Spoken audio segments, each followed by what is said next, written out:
The theories and ideas shared in this episode are based on publicly available information and are for the purpose of creative thought and entertainment. The topics we discuss are our own opinions and purely speculative. Our aim is to explore claims made by prominent individuals, verify them best as we can, and discuss their potential reality. We're just two regular dudes who are fascinated by this phenomena. Enjoy the conversation. All right, everybody, welcome. This is the Rusty Saucer. I'm Ross. And I'm Andrew. How's it going, guys? What's up, everybody? We're really excited. Today, we're going to talk about our boy David Fravor. Andrew and I have had a lot of conversations about old David, haven't we, Andrew? Yeah, actually, one of the first conversations we ever had was talking about UFOs and UAPs, and Fravor was one that we both knew. And it's kind of like when we started talking about it, we're like, okay, we're on the same level of stuff that we've been Mm-hmm. researching. Yep. Yeah, Fravor is one of those guys that it got me actually thinking, hey, this actually there might be something to this UFO stuff because of how credible of a person Fravor is. Yeah, I originally heard him on Joe Rogan, where he talked about the Tic Tac and how he and everything it could do, and that kind of led me into a rabbit hole of watching other interviews he's done. Just like David Grush, he's gone and testified before Congress about his Yep. experience. He also has other people that I had a Windows pop up. He also has You're other good. people that have vouched for him, and he had another, I believe it was another pilot in a vehicle next to him that saw the same thing as him, Yep. and he had radar to back it up. And the best part of all, we got video. Yep. Yeah. So some of the Pentagon's leaked videos were related to this incident, the USS Nimitz, and they even did like a 60 minutes interview with him. He's done a lot of interviews. Very credible person, and so I just wanted to kind of read off kind of a summary of uh, Commander Fravor's incident, and so his this incident is the USS Nimitz. Um, it's where he described a Tic Tac looking UFO, so kind of the shape of like a propane tank or the Tic Tac candy. It occurred on November the 14th, 2004, during a routine training exercise off the coast of Southern California. Commander David Fravor, a highly experienced Navy pilot, and his squadron were directed to investigate an unidentified aerial phenomena detected by the U.S. Princeton's advanced radar system. Fravor and his team observed a white tic tac shaped object that exhibited extraordinary flight characteristics, such as a rapid acceleration, abrupt change in direction, and ability to hover without visible means of propulsion. This is really important, the propulsion part of this. The object appeared to be aware of their presence and mirrored their movements before accelerating out of sight at an incredible speed. So, Commander Fravor is a commander of the U.S. Navy, over 18 years of flying experience. He flew a FA-18 Hornet, um, and he was the commanding officer of Strike Fighter Squadron 41. This was also known as the Black Aces. He participated in various combat missions and training exercises and graduated from the United States Navy Academy. And so he graduated in the Academy of the Navy's elite Top Gun program. So this is officially a Top Gun pilot. He's a commander. It's just like, dude, like when Yeah, this guy says he sees something, he saw something. Like, this is yeah. not a guy. This is not your average. Just, I went through a little bit of piloting school, and I, drive this airplane, this Well, regular airplane. yeah, if anyone should know what objects are out in the air, this guy would be one of the guys to know. So if he sees something that is not common to him, that says a lot. Right. And like, this is the US military, and this is not just like any branch of the US military. These are the best of the best pilots. These guys don't make mistakes. Yeah. Um, yeah, like, these guys are the guys that you send out there that if you need something done and no mistakes to be made, this is who you send out. Right. And I believe the you might have addressed it earlier, but it was off of the west coast of the U.S., right? That this is where Yeah. he spotted it. Yeah. Yep. Southern California. Yeah, so they were doing some training exercises, if I remember right, and that's when they encountered it. Right. Things have been going off on the radar, so they kind of went out to check it out, and then they encountered this object that did literally physics-breaking maneuvers. None of our vehicles known to man can attempt any of these type of maneuvers. Right. And he has some degree related to physics as well. And he kind of goes over that in some of the different podcasts that he's been on. And he just talks about how like this thing does stuff with the physics, or he just, these crafts do things that our understanding of physics we cannot comprehend, we cannot replicate. And it's just really fascinating just seeing him talk and seeing him just say, we do not have this technology. There's no other adversary that has this type of technology. And keep in mind, this was in 2004, Yeah. and we've still seen nothing similar to what this thing can do in anything that's been declassified or known to the public. And also something to like note is that these areas where the military practices and does drills and things, there are a lot of sensor data. Like there's a lot of sensory machinery.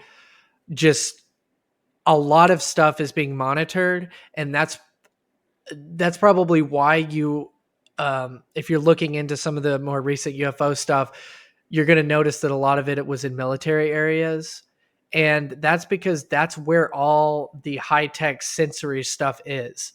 And Yeah. so it's not surprising that they're going to detect something there, because that's literally what they're designed to do. In those areas specifically, they don't want people looking at what they're doing. Yeah, a big thing too that spoke to me about Fravor was he's not in it for publicity. Hmm.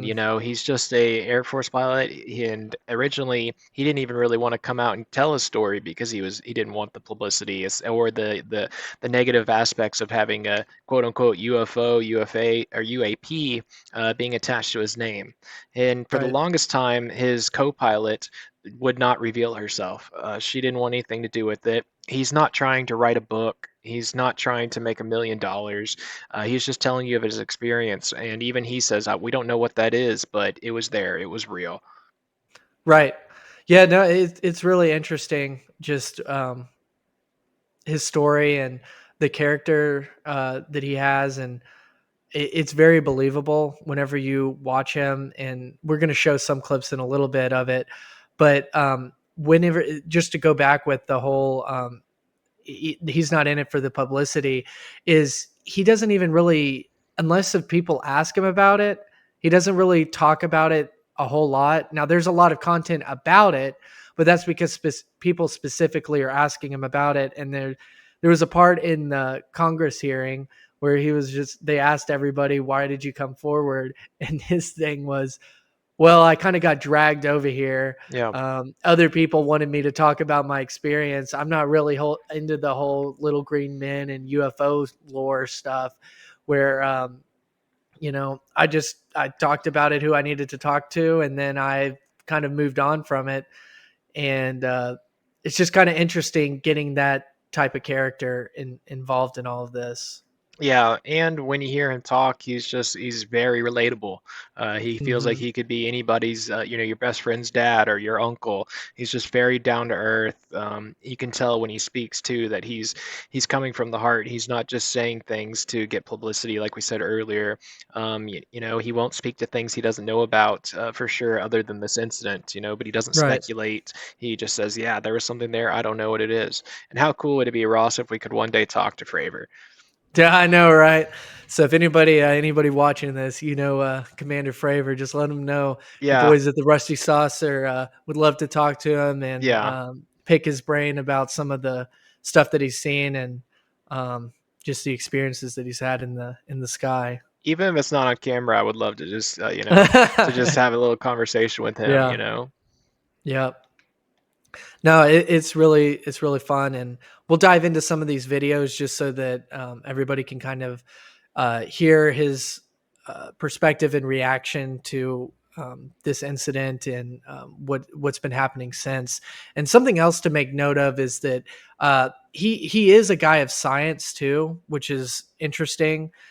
So he's not going to be, throwing up a bunch of theories that a lot of what he does and what he talks about is, based off of his interpretation of science and all that. Like I said earlier, he does have a physics background in his education, so he is well versed in knowing the physics vernacular.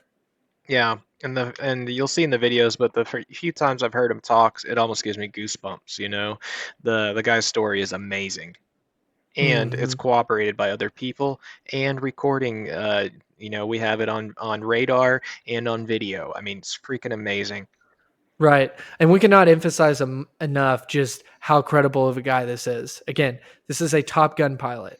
This guy is a commander for the US Navy. These are the top of the top pilots. And this guy's the leader. Like, this guy leads the pack whenever they go out on missions, whenever they go on training stuff. It's just like, this guy is legit. Yep. He's not trying to monetize it. He has nothing to gain. If anything, this could hurt his reputation potentially. So I'm glad he came out and told us the story and that the information has been declassified. So guys and gals, this is our first video with David Fravor. He's going to describe the encounter that he first had with the Tic Tac as he claims it. So the video is brought to us by the UFO Files. All the links for our videos are going to be in the description. Let's check it out. I said, what are we looking for? And he said, we don't know. He said, we've seen these objects, and they hang out at 20,000, then they go straight back up above 80,000 and disappear. There's 2 people in each jet, so 4 heads, 8 eyeballs, and we start looking around. And right about that time, I was like, dude, do you see that? I go, what is that? So we're looking down, and there's a disturbance in the water. Right next to it was this little white object that looks like a Tic Tac, and it's just above the surface of the water, and it's moving around left, right, forward, back, just random, no controlled thing. There is no rotor wash, there is no jet wash. I say, hey, I'm gonna go down and check it out. We start coming down, so now we're in a clockwise flow, going from 12 to 3, and it starts going from 6 to 9. And it's coming up, and we're going down. We start to cut across. It rapidly accelerates, climbs past our altitude, and disappears. That's the last we saw. I said, what are we looking for? Man, that is really cool. Could you imagine, Ross, being a fighter pilot and cruising up on this object? What is that thing? Do you see that? Yeah, so I guess this is him talking about his initial call from the radio control where they're telling him where to go to find this craft. Yep. Yeah, that is just mind-blowing to think what it would be like to stumble across this on open ocean. Right.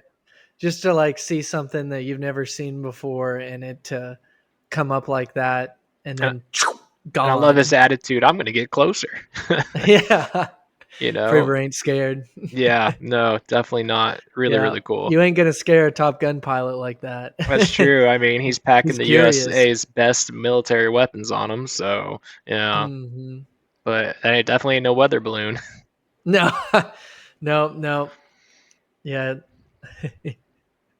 Some will try to make you think that that's what these are, but no. Yeah. Not a weather balloon. Yeah, and then you heard him too saying 8 pairs of eyes, so you've Right. got your control room telling you where this object's at, and then you have 8 pairs of human eyes on the object. Isn't it odd though, Andrew? It does seem like a lot of Navy pilots and former military pilots confuse weather balloons with these UFOs. And I wonder how these weather balloons are confusing so many of our pilots.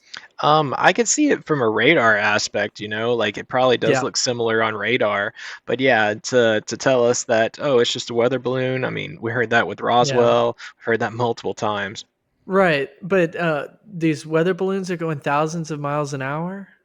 Yeah, good point. Yeah. How does that happen? Or they're staying completely still, and whenever there's a lot of high gusts of winds and things of that, because he was also just talking about how it's just sitting there and there's all this wind and it's not moving, right? Or it's moving in sporadic little like a tic tac or like a ping pong ball, but yeah, All right, well let's get to the next clips and kind of see what else happens.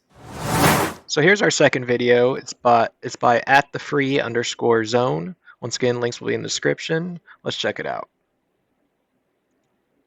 So we look, there's no waves, there's no wind, there's no white caps, and we look down and we see white water. You can go out when it's high tide and any one of the coasts, you can go out here off of Boston and go, hey, at low tide I can see those rocks, and at high tide I can't see the rocks are covered, but there will be white water around those rocks. You'll be able to tell there's something underneath the surface. Does that make sense? Yep.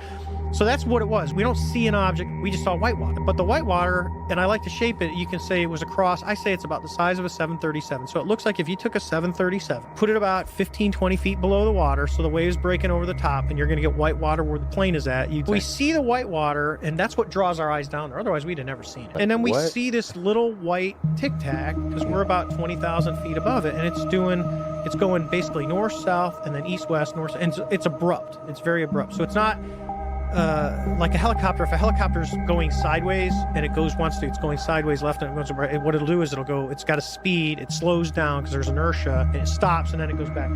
This thing's not So yeah, that's pretty cool. They're approaching it, and they actually see the disturbance in the water.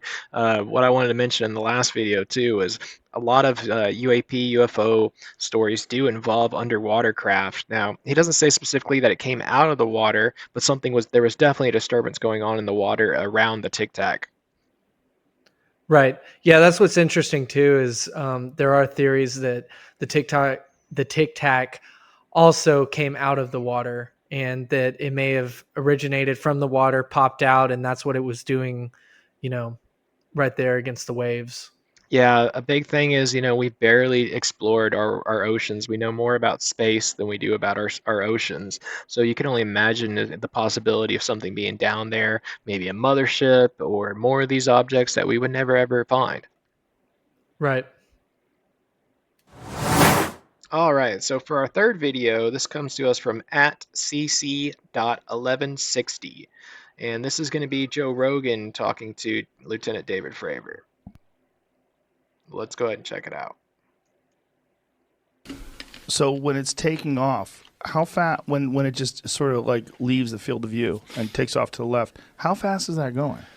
I would say pretty fast. It's an estimate. If we had ranging, you could obviously do the triangle and go, hey, because we know how big the field of view is. But for something to leave the field of view that fast with the pod just staring is pretty fast.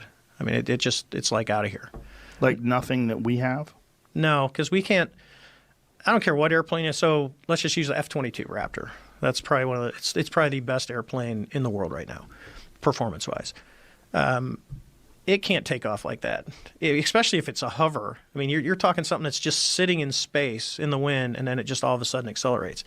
Airplanes don't work that way. And it's not leaving any exhaust plume. No, notice there's none. And when you go back to the IR at the end, even in the IR, you don't. Yeah, see, there's IR zoomed in, and there's no. You would see a plume if that was an airplane. it's creepy how it takes off. Yeah. With act. So yeah, a big takeaway from that one is this is a guy that knows modern day military aircraft. He's comparing it to one of the best aircrafts that we have to date, and this Tic Tac is doing maneuvers that cannot even compete.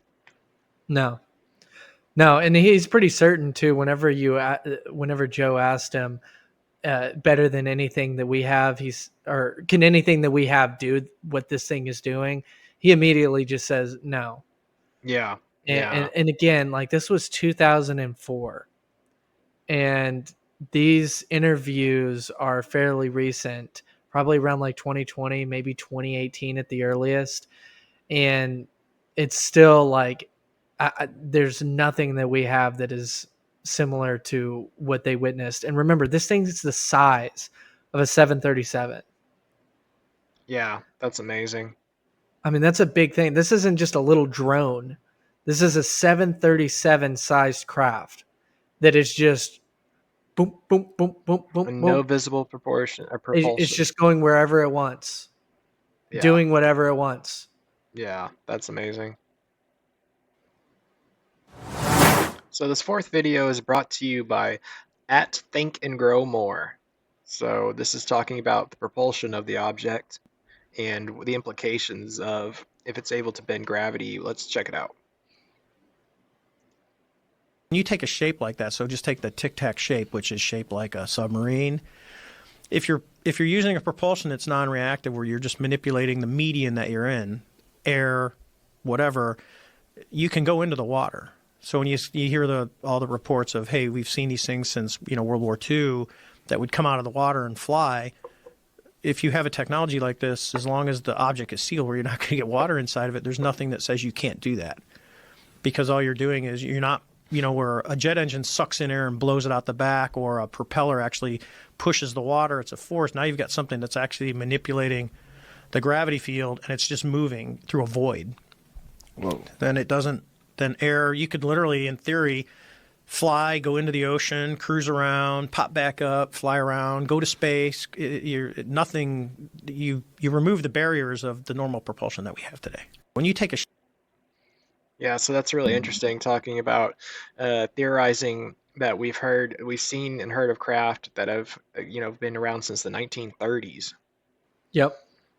Yeah, World War II era, and this is more. He goes more into the propulsion stuff and how important that is. That we're not seeing any means of propulsion, and that these things can basically manipulate gravity where they don't have resistance. They can go into the water, they can go into the air, and they can just do whatever they want. And it sounds very similar. This is not what this is, but this sounds similar to me to what he's talking about is 0 point energy. And that's basically where you can have faster than light speed and just all this really theoretical stuff that is well above what I understand about physics. But you can again, there's no barriers to what you can do, and you can just move very quickly and have very little resistance in anywhere that you travel. And it's all very theoretical, but what he's saying is that this exhibited all the things that you would imagine a 0 point energy machine of being able to do, or craft. Yeah, it's amazing. And you would think that any kind of advanced technology or species, what have you, would have something like this, where it wouldn't matter the medium, they were just able to travel and do things that we can't understand with our version of physics. Right. And again, 2004. This was 2004. Think of what technology was like in 2004. I mean, to me, that always gets me. 2004. Yeah, I don't even know if the iPhone was out in 2004. Yeah, I know, man. All right, so our fifth video is brought to us by At the Real Third Rail. So this is David Fravor testifying before Congress. Let's check it out. The controller had told us that these objects had been observed for over 2 weeks, coming down from over 80,000 feet, rapidly descending to 20,000 feet, hanging out for hours, and then going straight back up. For those who don't realize, above 80,000 feet is space. We arrived at the location at approximately 20,000 feet, and the controller called merge plot, which means that our radar blip was now in the same resolution cell as the contact. As we looked around, we noticed that we saw some whitewater off our right side. It's important to note that the weather on this day was as close to perfect as you could ask for off the coast of San Diego. Clear skies, light winds, calm seas, no whitecaps from waves. So the whitewater stood out in a large blue ocean. All four of us, because we were in F-18Fs, so we had pilots and Wizzo in the back seat, looked down and saw a white Tic Tac object with a longitudinal axis pointing north-south and moving very abruptly over the water like a ping pong ball. Yeah, so once again, that is him testifying before Congress. It's amazing. Yeah, no, it's a big deal, and it's just like 80,000 feet space. Yeah. This thing is going up into space, dropping back down, hanging out, and shooting back up within seconds. And it's just doing this over and over again, and they don't know what to do. And for those of you who don't know, that's space. Best line ever. Yeah, I know, right? Yeah, I remember whenever I heard that for the first time, that just shot a chill through me. I was like, "Oh wow, I did not know that." I was like, "Oh, thanks for clarifying that." We were both at work listening to that we're listening to the whole congressional hearing, and when we both stopped after that and said, "What?" Space, man. I mean, and you can just see him. I mean, he's chuckling a little bit like, man, these guys don't even know. Like, these guys do not even know. And you can tell just whenever he's talking, he knows what he's talking about. He's confident in what he's saying. And in his knowledge, too, that he knows that he has a background to recognize, things that they fly by and see. He's seen so many things in the sky, and he still to this day is like, we don't know what that was. And Yeah. that did something that we have not seen since. And that's just what's so wild about this is how credible of a witness Fravor is, and all of his credentials just all put together. And again, 2004. Yeah. 2004. 2004. All right, and here's our 6th video of Lieutenant David Fravor. This one's brought to us by at 30second_ideas. Let's go ahead and check it out. So we had pilots and Wizzo in the back seat. Looked down a small, saw a white Tic Tac object with a longitudinal axis pointing north-south and moving very abruptly over the water like a ping pong ball. As we pulled nose onto the object, within about a half mile of it, it rapidly accelerated in front of us and disappeared. Our wingmen, roughly 8,000 feet above us, lost contact also. So as we started to turn back towards the east, the controller came up and said, "Sir, you're not going to believe this, but that thing is at your cat point, roughly 60 miles away in less than a minute. You can calculate the speed." So we had Whoops, I did stop it in time, right? Whoops. Yeah. Okay. Yeah, I think that's good. This one didn't have the little thing at the bottom to tell me how far away the video was. Yeah, no, you're good. So yeah. We can keep talking. Yeah, so this one here is pretty amazing, talking about just the speed that this object can go. Yeah. Did it say 3,800 miles an hour? I think that's what it said. Yeah, I mean, amazing. Yeah. I mean, that's fast. And you can just see him smirking whenever he's looking up and telling people this, because it's just like, and he's got radar data to back it up. That's another thing is like this incident, the USS Nimitz, it has a lot of supporting evidence around it. It's not just a guy saying, I looked up in the sky and I saw something zip across it. This is a Top Gun pilot and a bunch of radar data that is like, they're watching this thing and it's just doing things that they have never, ever seen before. Yeah, it's just purely amazing. Mm-hmm. All right, well, let's get to the last one. All right, well, we actually have 2 more, Ross. 2 more. And for our last video, once again, we have David Fravor speaking before Congress. This one's brought to you by at 30second_ideas. Let's check it out. Do you believe UAPs pose a potential threat to our national security? Yes, and here's why. The technology that we faced was far superior than anything that we had, and you could put that anywhere. If you're talking something that can go into space, go someplace, drop down in a matter of seconds, do whatever it wants, and leave, and there's nothing we can do about it. Nothing. Do you believe UAPs pose So what a do you potential? think? What do you think, Ross? Is that a threat to our national security? Well, it sounds like we can do nothing, nothing to stop it, right? Right. So it's one of those situations where one vastly advanced technology meets another, and the other one's pretty much doomed. All of their tech appears to be as magic. Right. Yeah. That's an interesting way to put it too. Magic, just because it's so far beyond what we can do. Yeah, it's just unexplainable in our eyes.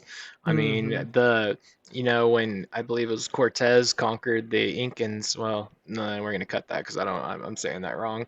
But but yeah, when one vastly, We're not cutting that. that'll be the highlight of it. Just be like the Incans cut. We're not cutting that. It was I can't remember the name of that that civilization, but yeah. I know what you mean. Yeah, though. the Mayans or something, I don't know. But one technology just freaking, or one to them, the boats, the horses, they'd never seen that kind of stuff before, so they thought they were literally walking gods. I mean, amazing. Right. Yeah, and it's also really interesting how often star people are mentioned in ancient civilizations, and people from the stars coming down. But yeah, I mean, it's interesting. And to me, like hearing that, it's like, how is like the mainstream media not talking about that exact thing more and more? I mean, they sure seem to be like all over all the Russia, Ukraine, China, North Korea stuff. And you just had a Top Gun pilot, say that he's, been in a situation with a craft that is doing things that we could not defend against. Yeah, I And mean, nothing. yeah, I didn't see that anywhere on CNN or NBC, Fox.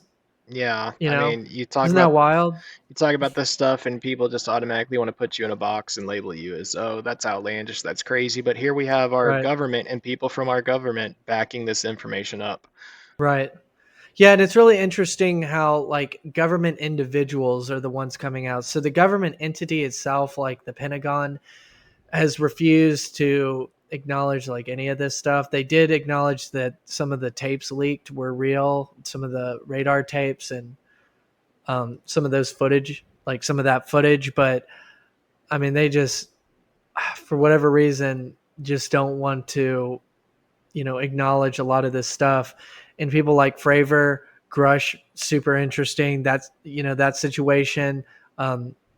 Graves, who was also at this hearing, he was the third person testifying.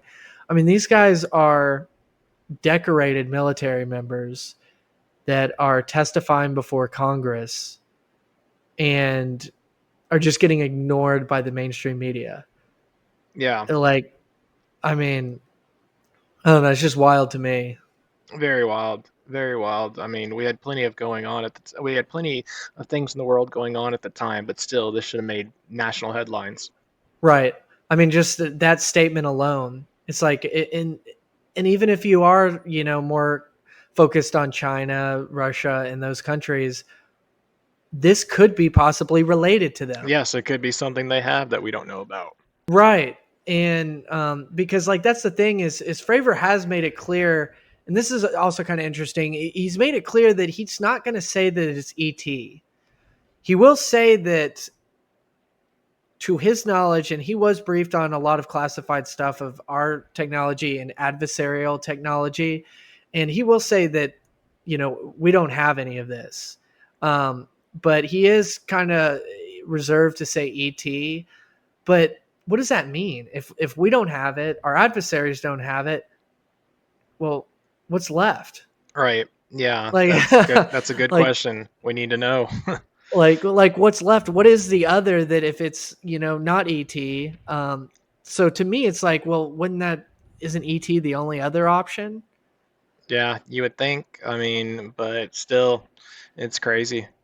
Yeah. So do you think this was a ET craft or extraterrestrial, non-human, or do you Um, think that this was a classified? I'm still leaning into the possibility that it's an object from another dimension that's crossed into Okay. ours, because objects from another dimension would do things like break physics as we know them, defy laws of physics as we know them. So they would pop and move around and just do things that would be unexplainable to us. So Right. yeah, to me, if you look at this, that's totally potential of what it could be. I don't necessarily think it's a manned craft as far as a human being manned, but Hmm. yeah, I mean, my best guess is that it's something from another dimension. That's interesting. Actually, that's a good point.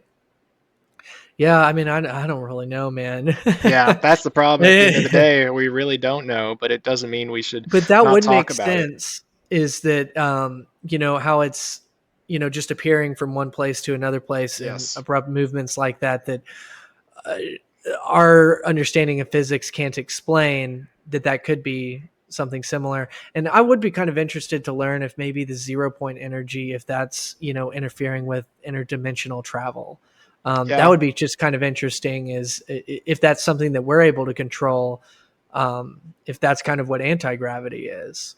Right, because if you were a two-dimensional being and all of a sudden something from the third dimension popped into your existence, you wouldn't be able Right. to describe it correctly, understand it. It would do things that you just thought were magic. Right, right. And it's kind of, I think this is kind of similar, but if you think of radio waves and things that our five senses can't perceive, that's happening all around us, that's kind of similar to this, where there's constantly things going around us, and the only way that we know that they're there is other technology that's able to read it and Right. see it for us. Because we don't see the radio waves around us. We don't see some of these other um, things going on around us, like our cell phone waves and all of that. So there's a lot that we're missing out on that we don't really perceive. And yeah, it is interesting to think that just seeing parts of something, how that would look to us. Yeah. So Because basically, as I understand it, if you were a two-dimensional being and you're living on a plane, if a soccer ball all of a sudden passed through, you wouldn't see the whole ball. You would see bits and pieces of it as a cross section as it passed through, and so it would just pop into your reality and right, and go through, and you would see cross sections. So it would do things that you didn't understand. You would never get a look at the whole object because you could only see in two dimensions. right. So I imagine that this, to me, the most likely scenario in my head is that it's a object from a higher dimension than ours, and so that's why we're not able to understand or follow what it does. Yeah, yeah, that's really interesting. And Grush goes over that in the congressional testimony. We will be doing a deep dive on David Grush as well, because he kind of blows the doors wide open on a lot of this stuff. Yeah, but Um, but he can only tell you in a skiff. Just yeah, heads yeah, up. yeah, yeah, yeah, oh, yeah. The old skiff. But that's another conversation for another day. True. But whenever it comes to Fravor, man, it again, to me, it's just so wild how many credentials he has, to back up what he says. Right. Top Gun pilot. He's a commander of a squad or squadron, and 18 years of flying experience. I mean, this is just it's wild to me Right. And that he's not the only one of somebody those. talks about it. He's only Mhm. one set of those 8 eyeballs Right. that looked at the craft. Yeah, and so we didn't get any clips from the 60 Minutes interview, but there is one, and I think it's one other person that is with him. It's a lady, I forgot her name, Yeah, but I can't remember if she was his co-pilot in the back of the plane or if she I was think actually so. piloting I the think plane she was next in to the him. same. Yeah, I think she was in the same plane. I'm not for sure, but yeah, you might be right. Yeah, I know it's one And of the two. She was either in the sister plane to his, or she was in the same cockpit as him as his co-pilot. and she had more of a fear, I think, of the incident than Fravor, where Fravor's like, He's let's like, go take a look. let's check it out. He's like, What is that I thing? want to get right up close and personal with Yeah, it. I want to Yeah, get closer to that. That looks cool. yeah, Um, yeah, yeah. So no, really, really cool stuff. Thanks for joining us today, yeah. Thanks, Andrew. guys. Do you have any more that you want to add on to this, or? Um, no, really, I'm amazed. If you're even a tidbit interested in the stuff we're saying today, go check out more of his full interviews. David Fravor's Yep, amazing.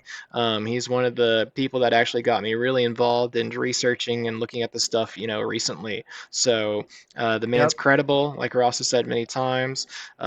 There's actual factual evidence to what he claims, yep. and even though we don't know what it is, but yeah, it's really amazing to hear his story and to see some of the video. Yeah, one of the most well documented incidents in UFO lore and UFO history, and it's really cool. And yeah, for all of the clips that we watched today, they're all in the description. And if you want something, a little bit shorter, if you want to show people and just be like, hey, look what this guy said, where they don't have to watch, a long video, you can go to our description, find those clips, a lot of really good info in there. And then, yeah, like Andrew was saying, Fravor has a lot of content out there. A lot of podcasters have had him on their shows, and he dives deeper into a lot of this stuff. But yeah, a lot of really cool stuff. And we're excited to get after it next week. And if you guys really enjoyed this content, please share it, tell people about it, and comment down below. We'd love to hear y'all's thoughts on this incident and any ideas that you guys may have for the channel, topics that we can go over, and all of that. Yeah, thanks for coming, guys. Like Ross said, click the bell to get notifications, like, share, tell your friends and family. We appreciate you. Yes, sir. Rusty Saucer out. Rusty Saucer. Oh.